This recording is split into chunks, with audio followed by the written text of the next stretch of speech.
Hello everyone, this is Ravi Jha. आशा करता हूं कि आप लोग बहुत ही अच्छे होंगे और आप लोगों की प्रिपरेशन भी काफ़ी एक अच्छे दौर या एक फेज़ से गुजर रही होगी। और जैसा कि हम सभी जानते हैं कि अभी हमारे सामने जो सबसे लेटेस्ट और अपकमिंग एग्ज़ाम है वो है आपका छत्तीसगढ़ सिविल जज सन 2023। And as you all know कि वो एग्ज़ाम आपका कंडक्ट होने की कगार पे है इन द मंथ ऑफ अगस्त, और वो डेट ऑलरेडी छत्तीसगढ़ लोक सेवा आयोग के द्वारा नोटिफाई कर दी गई है और वो डेट है 20 अगस्त। यानी कि जिस टाइम को ये वीडियो आपके साथ शेयर किया जाएगा, अगर मैं गलत नहीं हूं तो आपके पास तकरीबन सिर्फ और सिर्फ 30 दिन का वक्त बचा है। और जैसा कि हम सभी छत्तीसगढ़ के इंटायर सिलेबस को जानते हैं, तो हमारे लिए प्लस पॉइंट ये है कि यहाँ पे मेंस के अंदर आपको बहुत ज़्यादा कोई फास्ट मेहनत करने की ज़रूरत नहीं है। अगर आपके पास कमांड है इंग्लिश लैंग्वेज के ऊपर, अगर आपके पास कमांड है जजमेंट राइटिंग के ऊपर, अगर आपके पास कमांड है ट्रांसलेशन के ऊपर, तो मेंस आपके लिए एक माइलस्टोन साबित हो सकता है। लेकिन यहाँ पे जो सबसे बड़ा हर्डल आपके सामने निकल कर आता है वो आता है आपका प्री। और अगर हम प्री की बात करें तो छत्तीसगढ़ के अंदर आपको लगभग 15 सब्जेक्ट देखने को मिलते हैं, जिनमें से 10 सब्जेक्ट तो आपके मेजर और माइनर का कॉम्बिनेशन है। और उसमें अगर हम निकालें तो 5 सब्जेक्ट ऐसे हैं जो लोकल लॉज की कैटेगरी में आते हैं। लोकल लॉज का मतलब ये नहीं कि वो माइनर एक्ट हैं।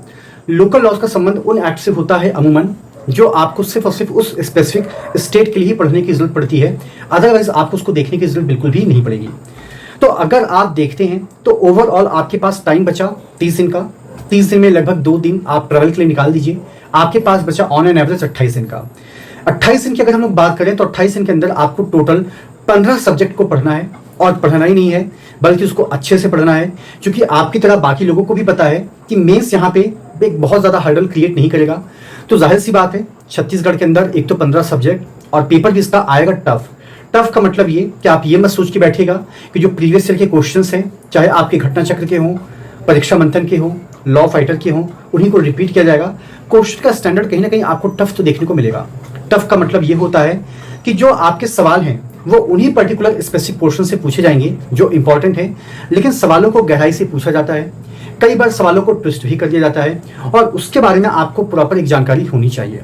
अमूमन हम लोग क्या करते हैं, जब कभी भी एमसीक्यू सॉल्व करने की बात आती है, या तो हम लोग किसी भी संस्थान के क्वेश्चन बैंक को परचेज कर लेते हैं, या हम लोग परीक्षा मंथन के साथ चले जाते हैं, या घटना चक्र के साथ चले जाते हैं। तो उनके साथ जाना आपका बिल्कुल गलत नहीं है, लेकिन सिर्फ इस उम्मीद पर जाना कि जो आपके आगामी एग्जाम में सवाल आएंगे वो इसी से निकल कर आएंगे, अगर आप ये सोच रहे हैं तो ये सोचना आपके लिए गलत है। तो यहाँ पे मैं किसी पर्टिकुलर पब्लिशर या किसी पर्टिकुलर कंपनी को मैं प्रमोट नहीं कर रहा हूँ, लेकिन अगर आप लोगों ने देखा होगा तो अशोक कुमार जैन की बुक आती है, सिंघल की बुक आती है, यूनिवर्सल पब्लिकेशन की बुक आती है, जहाँ पर जो क्वेश्चंस की जो क्वांटिटी है ना वो आपको बहुत ज़्यादा देखने को मिलती है और उन क्वेश्चंस के अंदर आपको वैरायटी भी बहुत ज़्यादा देखने को मिलती है। तो अगर आप लोगों ने एक बार या 2 बार घटना चक्र हो या परीक्षा मंथन हो या लॉ फाइटर हो, अगर इनको आपने सॉल्व कर लिया है तो बार बार एक ही चीज़ को सॉल्व करने की जरूरत नहीं है। आप उस टाइम को थोड़ा सा डेविएट करिए यूनिवर्सल की तरफ, अशोक कुमार जैन की तरफ या सिंगल पब्लिकेशन की तरफ, ताकि नंबर ऑफ क्वेश्चंस को आप देख सकें और उसके बाद आपका जो माइंड होता है ना वो ओपन होता है।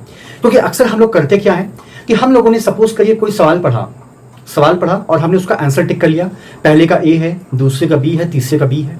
लेकिन ऐसा भी तो हो सकता है कि जो उत्तर हम आपको बता रहे हैं या जो उत्तर किताबों में छपा है वो गलत हो। उस परिस्थिति में हम तो सॉरी बोलकर निकल जाएंगे, लेकिन एक नंबर की वजह से अगर आपका सिलेक्शन नहीं हुआ तो आपके ऊपर क्या बीतेगी इसका अंदाजा मुझे है। तो मेरा ये कहना है कि जब कभी भी आप किसी भी एमसीक्यू को सॉल्व करिए तो आपका फोकस उसके उत्तर पर ना हो, बल्कि फोकस इस बात पर होना चाहिए कि वो सवाल आखिर पूछा किस अनुच्छेद से गया है, किस सेक्शन से पूछा गया है, या किस पर्टिकुलर इलस्ट्रेशन से पूछा गया है। उसके बाद यह आपकी नैतिक जिम्मेदारी बनती है कि आप उस पूरे के पूरे सेक्शंस को या पूरे के पूरे उस अनुच्छेद को या इलस्ट्रेशन को पढ़ें और ये सोच के पढ़ें कि जो अगला सवाल है वो भी इसी से बन सकता है। अब क्या बनेगा ये तो किसी को भी नहीं पता। तो इससे क्या होगा ना कि जब आपके क्वेश्चंस पेपर में सवालों को पूछा जाएगा, एग्जामिनर कितना भी घुमा फिरा के सवाल पूछ ले, जैसे कई बार वो लोग बीच में नॉट वर्ड लगा देते हैं और वर्ड लगा देते हैं, और हम तो एक सीरीज में चलते हैं तो हमको तो ये लगता है कि भाई सिंपल सा क्वेश्चन है, और हमें एहसास कब होता है जब प्रॉपर हम उसका आंसर को गोला मार देते हैं। Then we got to know कि नहीं यार, क्वेश्चन तो अफर्मेटिव नहीं बल्कि क्वेश्चन तो नेगेटिव सेंस में पूछा गया था। तो अमूमन इन सारी चीज़ों को आपको अलर्ट होने की थोड़ी सी ज़रूरत है। और देखिए, पढ़ता हर व्यक्ति है, आप भी पढ़ते हैं, मैं भी पढ़ता हूँ, हर कोई व्यक्ति पढ़ता है। और कंपटीशन एक ऐसा दौर है जहां पर आपकी मेहनत और आपका भाग्य दोनों का एक अहम रोल है। सवाल यह है कि आपका भाग्य क्या है, ये कोई नहीं जानता, ना कोई पंडित, ना कोई मौलवी साहब, कोई भी इसके ऊपर अपना व्याख्यान नहीं दे सकता है कि आपके भाग्य की रेखाओं में ये लिखा है तो आपको यही मिलेगा। आपके पास सिर्फ एक चीज़ है और वो चीज़ है आपकी मेहनत। जितना मेरा व्यक्तिगत अनुभव है, मैं सिर्फ यही कह सकता हूँ कि अगर आपने अपने जीवन के किसी भी पल या पड़ाव पे मेहनत की है तो उसका फल आपको देखने को ज़रूर मिलेगा। ऐसा हो सकता है कि फल आपको छत्तीसगढ़ में ना देखने को मिले, आपको यूपी में मिल जाए, यूपी में ना मिले आपको बिहार में मिल जाए, लोअर में ना मिले आपको एचएस में मिल जाए, लेकिन फल आपको ज़रूर मिलेगा। लेकिन आपके पास सिर्फ एक चीज़ है और वो है आपकी मेहनत।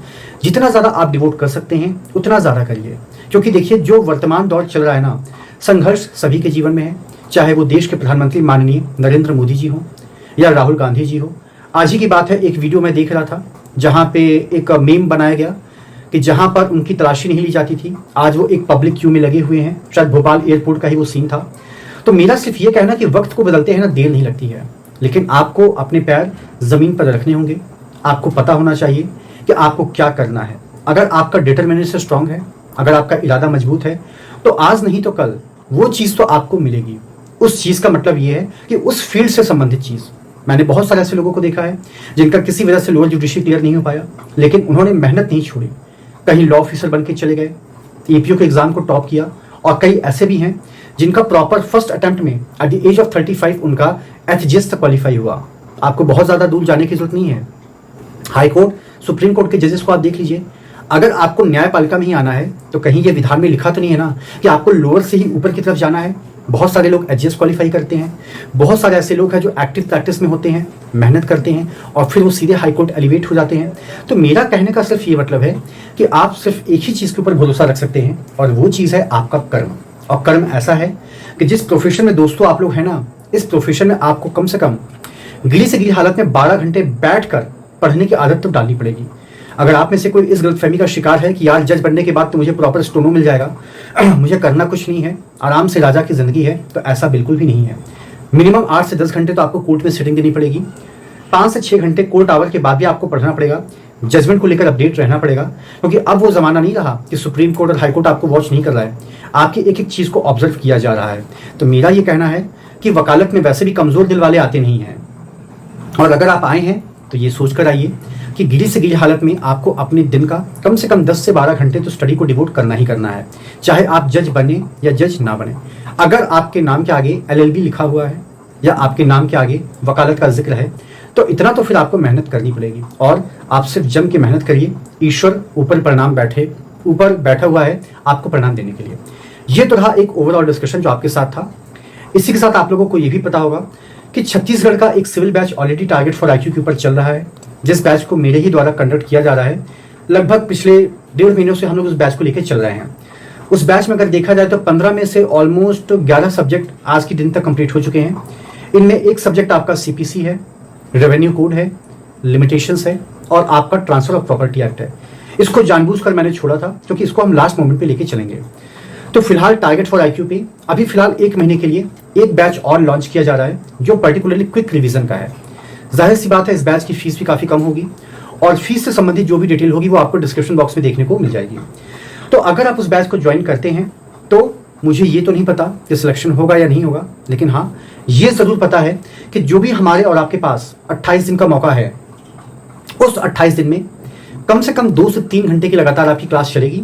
लगातार का मतलब एक दिन में, ये नहीं कि लगातार सुबह 7 से 10 या 10 से 1 या 2 से 5 चल रही है। ब्रेक ले लेके मैं पढ़ाता हूँ ताकि मेरे ऊपर भी लोड बहुत ज़्यादा ना पड़े और आपके ऊपर भी लोड बहुत ज़्यादा ना पड़े। तो अगर आप चाहते हैं तो आप उस बैच में इनरोल कर सकते हैं क्विक रिवीजन के पॉइंट ऑफ व्यू से। उस बैच के बेनिफिट आपको ये देखने को मिलेंगे कि जो ऑलमोस्ट 11 सब्जेक्ट है वो तो कंप्लीट हो चुके हैं, तो उसका तो रिकॉर्डेड वर्जन आपको एज इट इज देखने को मिल जाएगा। जो कुछ खास सब्जेक्ट मैंने लास्ट मोमेंट के लिए छोड़ रखे थे उसके अंदर प्रॉपर लाइव डिस्कशन आपके साथ होगा।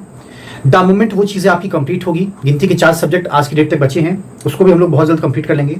उसके बाद जो भी हमारे पास 15 दिन का वक्त बचेगा, उस 15 दिन में एक एक दिन एक एक सब्जेक्ट को देना है, चाहे उसमें 1 घंटा लगे, 2 घंटा लगे, 3 घंटा लगे, 4 घंटा लगे, लेकिन प्रॉपर आपका रिवीजन। और रिवीजन का मतलब ये कि चलो ठीक है, ये CRPC, इसके अंदर इतने पार्ट हैं, इतने चैप्टर्स हैं, ये शेड्यूल है, ये इसकी डेट ऑफ एसेंट है, ये इसकी डेट ऑफ इन्फोर्समेंट है, ये रहा आपका इसका प्रियम्बल, और इतनी इतनी चीज़ें आपको पढ़नी है, क्योंकि रिवीजन का मतलब ही ये होता है कि हम आपके उस पर्टिकुलर एरिया को हिट कर सके कि देखो भाई आपको यहीं से चीज़ों को उठाना है, और मेरे हिसाब से तो चीज़ें इसी तरीके से पूछी जा सकती हैं। बाकी एग्जामिनर किसी और तरीके से कुछ प्रिटेंड करके बैठा हो तो वो तो देखिए एक प्रिजम्पशन चलता है, जहाँ ना उसकी चलेगी ना मेरी चलेगी, ठीक है। तो मेरा सिर्फ ये कहना है कि आप लोग बिल्कुल हताश मत होइए। मैं और मेरा पूरा परिवार टारगेट फॉर IQ आपके साथ इस घड़ी में है। जितना मैक्सिमम आप चीज़ों को रिवाइज कर सकते हैं करिए। और अब तो टेक्नोलॉजी बहुत ज़्यादा हाई हो गई है, आप यूट्यूब पे कुछ भी टाइप करिए, सब्जेक्ट का नाम, 2 से 3 घंटे में पूरा का पूरा कोई भी एडुकेटर, चाहे वो मैं हूँ कोई भी हो XYZ, वो पूरा का पूरा रिवाइज कर देता है। तो जब आपको लगे कि आप पढ़ते पढ़ते थक गए हैं, या आप बैठ नहीं पा रहे हैं, या आपकी आंखों के आगे धुंधलापन नजर आ रहा है, या शरीर अब जवाब दे चुका है, तो पढ़ना तो है, क्योंकि कोई विकल्प तो है नहीं, क्योंकि आखिर आपका संघर्ष भी तो इसी चीज़ के लिए है ना। तो कुछ मत करिए, सीधे यूट्यूब पे टाइप कर दीजिए CRPC इन 1 शॉट। जाहिर सी बात है किसी ना किसी एडुकेटर का वीडियो आपको वहां पर नजर आएगा।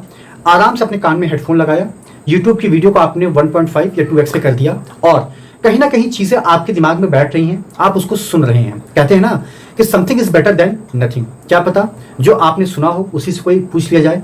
तो कुल मिला के to cut a long story short, आपको सिर्फ और सिर्फ मेहनत करनी है, अपने प्रति ईमानदार रहना है, और अगर ये 2 काम आपने अपने जीवन में कर लिया तो मुझे नहीं लगता है कि ये जो प्रोफेशन है ना, चाहे वो आपका वकालत का हो, जुडिशरी का हो, या टीचिंग का ही लॉ फील्ड से क्यों ना हो, ये आपको किसी के आगे हाथ फैलाने तो बिल्कुल भी नहीं देगा। बाकी मेरी पूरी शुभकामनाएं आपके साथ है। आप सभी का तहे दिल से शुक्रिया, धन्यवाद।